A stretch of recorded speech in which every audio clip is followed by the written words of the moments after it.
For decades, he said nothing, and then Anthony Quinn finally told the truth about John Wayne. When Anthony Quinn looked back on his life, he wasn't interested in polishing legends, he was interested in human beings. Born Antonio Rodolfo Quinn Oaxaca in 1915 in Chihuahua, Mexico, his journey to Hollywood royalty was anything but glamorous.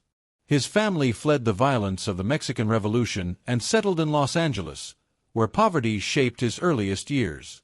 He sold newspapers, worked in butcher shops, labored wherever he could. A childhood accident that cost him part of a finger could have ended his ambitions, but instead, it awakened something deeper.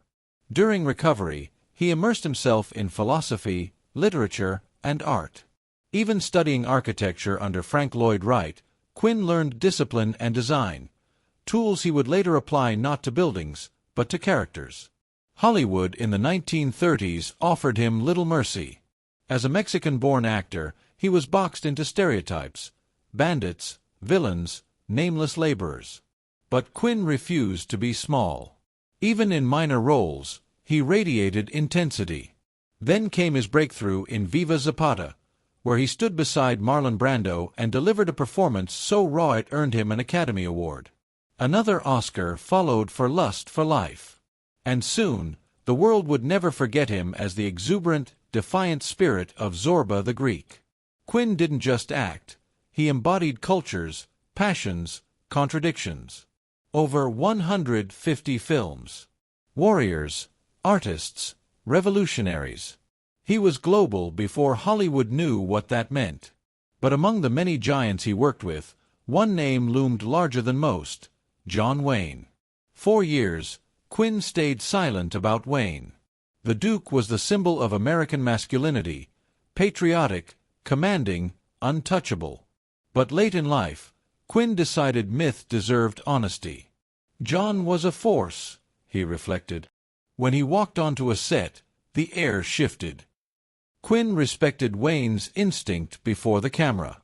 Directors deferred to him. He knew how to own a frame without appearing to try. But that power extended beyond film. Wayne believed he understood what America should look like, sound like, believe. And Quinn, the immigrant who fought to escape stereotypes, felt that contrast deeply. "I came from the outside," Quinn admitted. John stood at the center. Politically, they were opposites. Wayne was fiercely conservative. Quinn embraced a broader, borderless humanism. Yet Quinn refused to paint him as a villain. "He didn't belittle me," he said.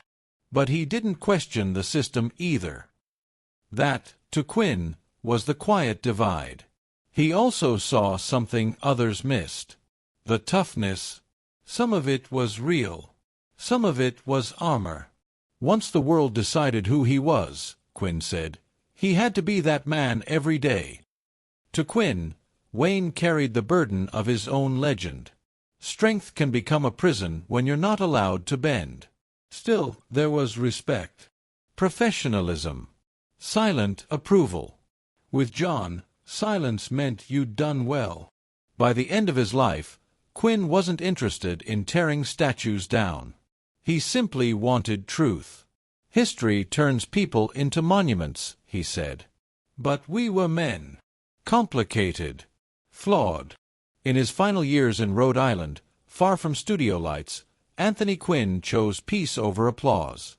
When he passed away in 2001, the world mourned not just an actor, but a force of nature who had lived fiercely, loved recklessly, created endlessly, and finally, spoken honestly.